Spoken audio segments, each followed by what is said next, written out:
geworden. Wir haben bei den Gemeinden gesehen, die jeder für sich quasi einen eigenen Masterplan gemacht hat, bei verschiedenen Planern. Und wir dann sie übernommen haben für eine Strukturplanung, haben wir eben die Qualitätsunterschiede gesehen. Auch die einzelnen Unterschiede, wie die ganzen Tools arbeiten und rechnen. Und das hat halt einfach nicht wirklich zusammengepasst und nicht funktioniert. Und da haben wir uns eben entschlossen, uns auf eine Suche zu begeben, das passende Tool zu finden. Und wir haben natürlich Erfahrungsaustausch mit der NÜGI gehabt, die bereits mit Rimo gearbeitet hat. Und ja, nach einem gewissen Verfahren, sage ich mal, haben wir uns dann für Rimo entschlossen. Ja.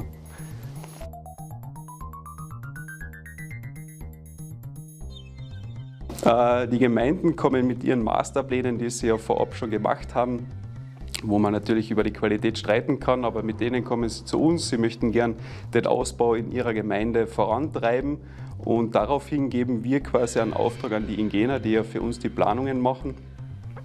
Und ja, langer Rede, kurzer Sinn. Es ist dann so, dass wir in Kärnten eben auf Probleme treten wie die Fördergebietskulissen. Wir haben in Kärnten keine einzige Gemeinde, wo wir sagen können, die BIC könnte das gesamte Gemeinde bauen.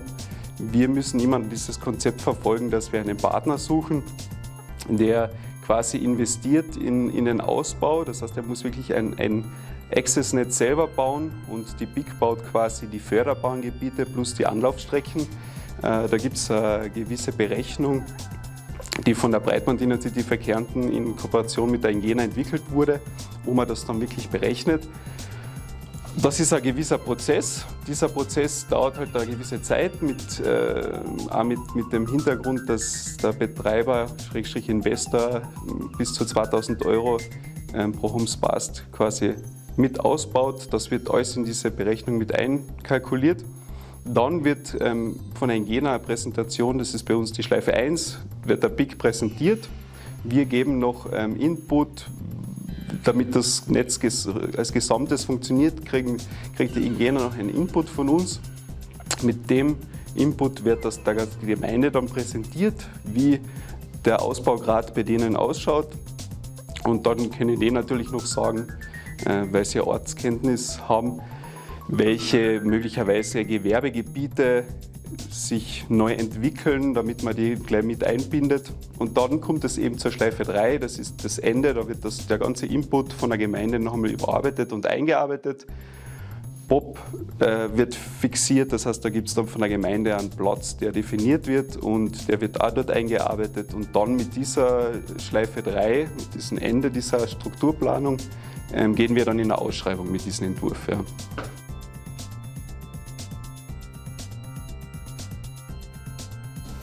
Ja, Rimo erleichtert uns die tägliche Arbeit dahingehend, dass wirklich viele Gewerke eigentlich auf diesen Tool zugreifen können. Das heißt, wir haben ja einen Mandant als BIC und man hat die Möglichkeit, verschiedenste Organisationen dazu zu spielen. Die können dann am großen Ganzen arbeiten, ohne dass irgendein Datenverlust entsteht. Das heißt, so wie früher mal mit AutoCAD, man hat halt einfach verschiedenste Pläne gehabt und die sind dann verloren gegangen oder durch Fehlspeicherungen einfach verloren gegangen. Und das ist jetzt halt einfach das Nonplusultra, dass man wirklich alle am selben Status arbeitet. Dann kommt natürlich hinzu, dass man, wenn man irgendwo auf einer Baustelle einmal ist, sich sofort über das App einloggen kann und die Daten ausspielen kann, die man benötigt, welche Ducts vergraben wurden und so weiter. Und dann kommt natürlich auch auf der operativen Seite die örtliche Bauaufsicht dazu, die dann einfach die Möglichkeit hat, auch Fotos zu machen und wir kriegen sie dann im Büro eigentlich live zu Gesicht und ich kann sofort über irgendwelche Probleme sofort diskutieren und sehe ja das Bild auch vor mir, wie es tatsächlich ausschaut. Ja.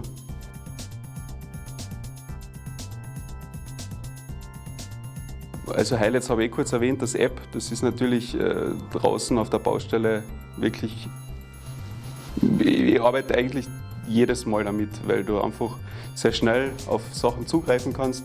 Dann die verschiedensten Module natürlich. Es gibt ein Projektmanagement-Tool, wir haben ein Funding-Tool, wir haben ein Abrechnungstool, Materiallisten.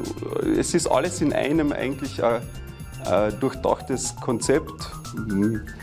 Vielleicht an der Oberfläche könnte sich, also vom Interface, könnte sich noch ein bisschen was tun. Klar, ist immer Geschmackssache. Oft sind es halt auch Anwenderfehler. aber im Großen und Ganzen muss man echt sagen, das ist einfach die Gesamtheit, die das Tool ausmacht.